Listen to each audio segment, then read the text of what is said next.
What's up, Summoners? King Blair here. It's about that time again with the new RTA season rolling around the corner. The new balance patch has dropped for the heroes that are going to get their buffs. Although, honestly, some of these buffs are almost more than nerfs, which is really interesting to see. But we're going to be covering my thoughts on it and each of the heroes and just talk about it, what I think, and things you should watch out for. But if you like the video, make sure you like, subscribe, and Discord server. Link down in the description. Without further ado, let's get right into it. So, first, as always, I like to see just the heroes that got buffed. Overall, there are heroes that did kind of need some buffs, right? They don't have a Taman in the ML, but they did have Faithless Lyrica, which is one that a lot of people have been asking for, right? So it's not a bad choice of heroes. Definitely, all of them could have used some tweaks, but it's not bad, right? As far as like the heroes that got chosen, right? It kind of makes sense overall. I know people are always gonna be upset that their favorite hero is not on there, but it's just how it is, right? It's just Margit balances in a very weird way. But as far as the artifacts, honestly, if I had to give you a summary of the list, the hero buffs, even though the heroes that got chosen kind of did need buffs, that some of the buffs are so disappointing. But the artifact, there's one, the double edged Session, that's gonna be the thing that's actually gonna have the most impact in the game. But let's just start, right? Let's just start looking. First, Faithless Lyrica. She was a hero that has been around for quite some time, and she definitely needed a little bit of tweak to like bump her up a little bit. The biggest thing about her is her biggest weakness is not that her kit is bad. It's always been her low base speed, right? But let's see what they did about her. So first, the increase in damage on less 2. This could be the buff that actually makes her a lot stronger, kind of like as a secondary opener slash DPS hero.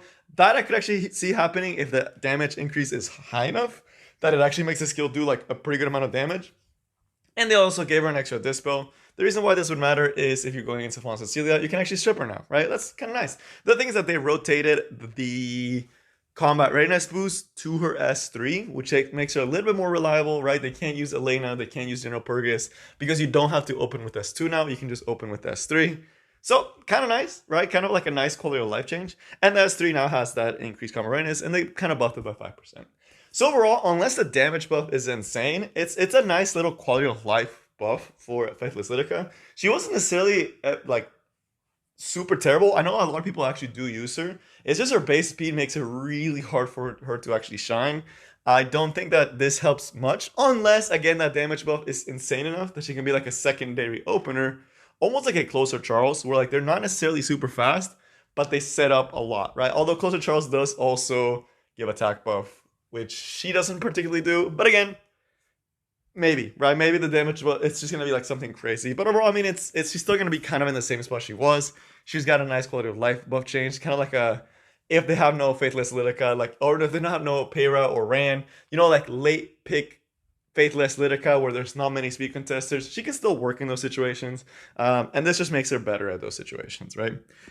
The one's gonna be Holiday Euphine, who actually got a pretty nice little buff, so they kind of rotated around how her evasion works, with giving her more when she's not full health, but she still has the overall 70% evasion when she is full health. She's always been kind of like an anti-cleave unit, and she gets an increased attack now for the whole team rather than just a gap for herself, which makes it a lot better, right? Her only role right now, where people use her consistently, is this anti-cleave with the Guild Wars artifact that gives you a barrier and you get a CR push if you're full health after you get hit. That's the way people use it because of that evasion. And a lot of times Ran Para type cleaves. If you have like a 270 speed Holiday Euphine and they use a Para S2 or a Ran S3, you're gonna get that nice little CR push and you can come in, cleanse all the debuffs, and be able to come back and kind of like almost reverse aggro them. So that's how she usually was, and they kind of just like made it a little bit more consistent when she dropped below that threshold for her to stay longer in the fight. There are some people that like Holiday Euphine a lot, and this will definitely help. And the attack definitely makes it more support. Nice little buff. I mean, nothing too bad. The other one is going to be Ervalenn. And this is where we start getting to like pseudo nerfs. And I am not a fan of the way that Smogate is doing some of the balancing stuff now with the heroes, because they're nerfing a lot of their kit for heroes that are already bad. And Ervalenn is an example of that, right? And things like the Senia back in the day, right? Like they nerf something and buff something, but it ends up sometimes being just a nerf, and sometimes it ends up being a very small buff, right? It doesn't make a lot of sense. I get that they're trying to like balance heroes, but they're making bad heroes balance, like still, but keeping it's just weird. It's not really helping the heroes. And let's actually look at Ervalenn. They basically took away his PvP and made him a PvE unit. So first, they gave his decreased defense S1, the Soulburn to make it 100%. So he lost the extra turn on his S2, right? So what does S2 get now, right? The S2 attacks the enemy, increases attack to cast it for 2 turns, and you get the extra turn, but only against elite or boss monsters. This means that in PvP, you can no longer use him with like a lot and Ervalenn, which I know YDCB still used to do, right? He used to Soulburn Ervalenn, do the damage, and do the S2. He also lost the counterattack stance, right? On the S3, which we will get to in a second. But yeah, he just essentially lost that S2, right? Like he gets that extra attack, but he doesn't get the immunity, right? And he doesn't get the extra damage, but he lost the extra turn on the S3, right? So it's just like, man, that S2 is cool, right? It's a cool S2, right? Because against boss monsters it's great, but it's like, man, it just made her so bad for PvP, right? It's just like, it's gone, right? That Soulburn's just gone. I don't know. It really bothers me how much he lost, right? But again, that's too as far as what he lost. It lost the immunity and this combo readiness, but it gets an extra turn against elite monsters. He lost his Soulburn. He lost the counterattack stance. He's not the same hero, right? That's essentially I'm getting at. He's not the same hero, right? Instead of being this unit that could Soulburn S3, open up, you get counterattack stance for 3 turns. You do this too, do a little bit of damage, right? And get a little bit of CR bar, right? And I know that he wasn't used in PvP that often, right? I get that. But I do know people that still use them for that, like especially Guild Wars. And that's gone, right? That they removed that part of his kit. And of course, like this is gonna make him better for a Quadra Expedition, right? Because he now gets a guaranteed extra turn on S2, right? He gets the increased speed on the S3, right? It makes more sense from like a Water Expo standpoint, but it's just like, I don't know. It's just weird to see him take that out. I don't think he'd be broken to have given him an extra turn on S3 just naturally. Like it would definitely have made him good, but I don't think it would have made him like broken. You know, like I don't know. It's just it's a weird way to balance. But again, I know they're trying to avoid like super broken heroes now, and that's why they're kind of doing that. But it just leaves a bad taste. Granted, I don't use her volume, but I know people that did, and it's just rough to see. But now that brings us over to Senia, who she actually got huge buffs, right? Her buffs are great. Senia is actually an incredible unit. Out of most of the heroes on this list, she's one of the ones that actually benefited a lot and actually looks very scary because she was already a decent hero. I already used my Senia, and now she looks even better. So they removed the RNG aspect of her kit. She can't just give random immunity, random attack buff. You know, she used to give like this random buffs to the allies. That's not anymore. They standardized it so you just get a specific buff, which is a barrier for 2 turns and increased speed of yourself, right? When I first read this, I was like, ayo, increased speed? Doesn't that make her leave counterattack faster?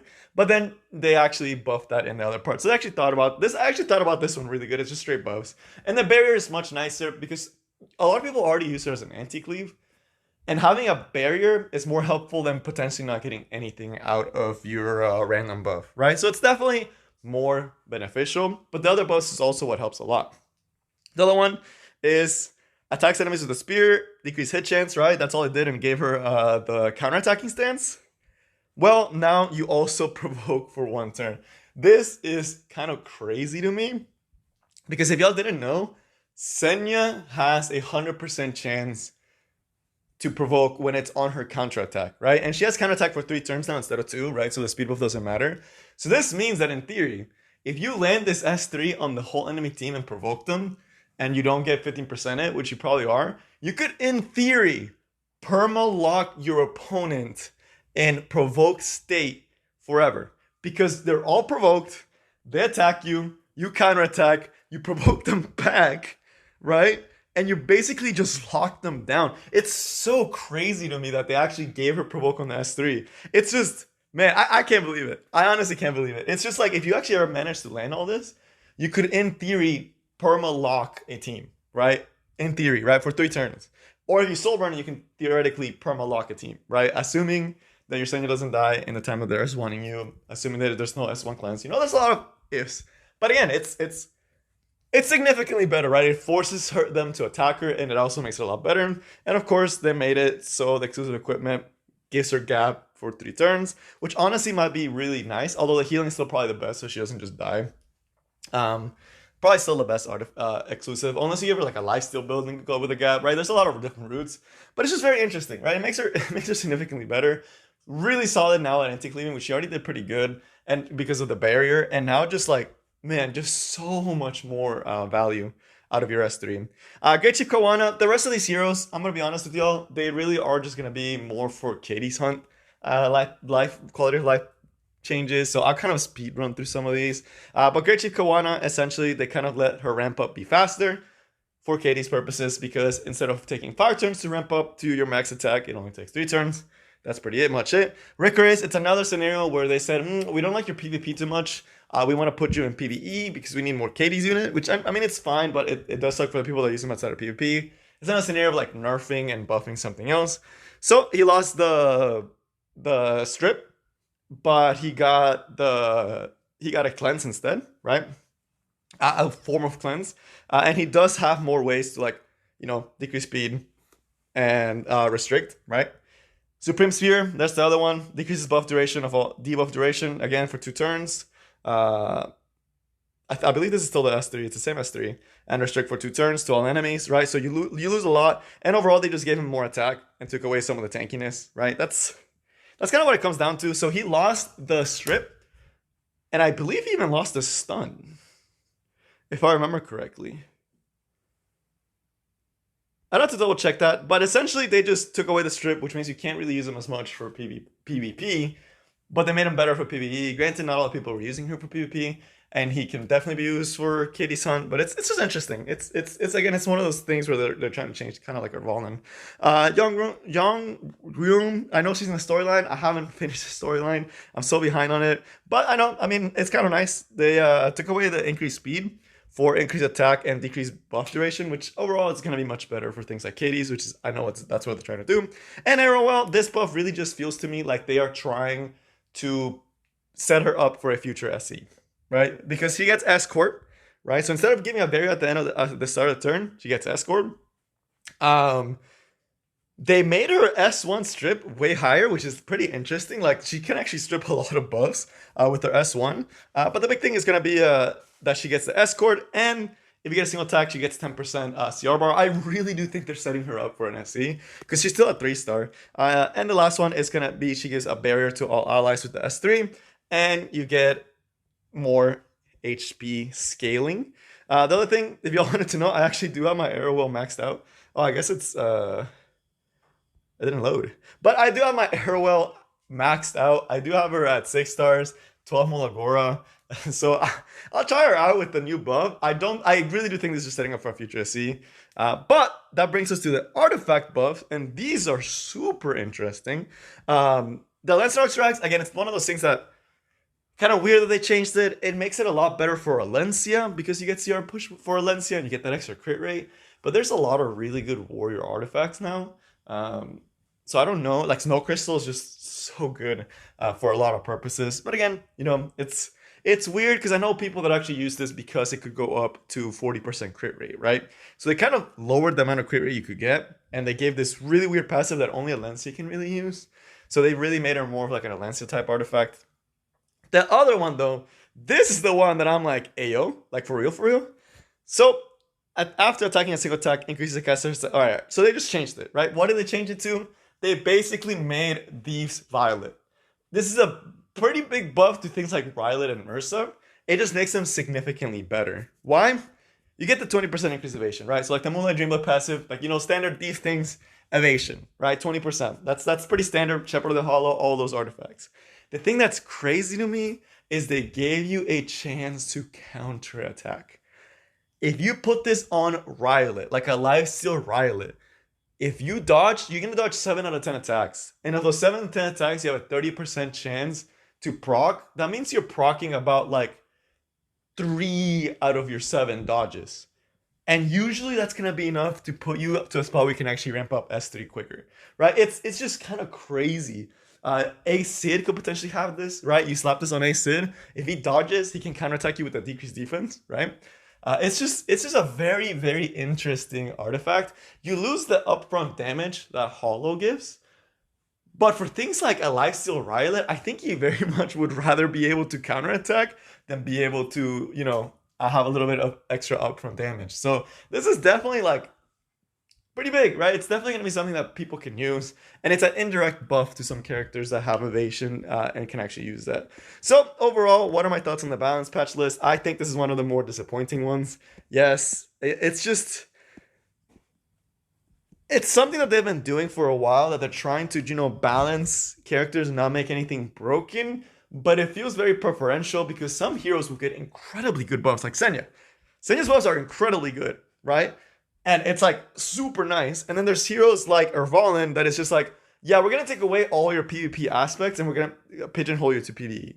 And it's just like, that's not the same hero, right? Like that's weird. So I don't know. I'm not a fan. But again, overall, it just feels weird. Biggest winners, definitely Senya. Holiday Yuffie, much nicer quality of life change. Faithless Lyrica, of course, she's much better. And the other rest, it's like, for Katie's, I get it. But it's just, man, the biggest one is Double Edge and Senya. Those are the two that I actually think will have a really big impact. Unless the Faithless Lyrica damage buff is out this world, right? So that's all I got for you guys today. I hope you enjoyed, and I will see you next time. Peace.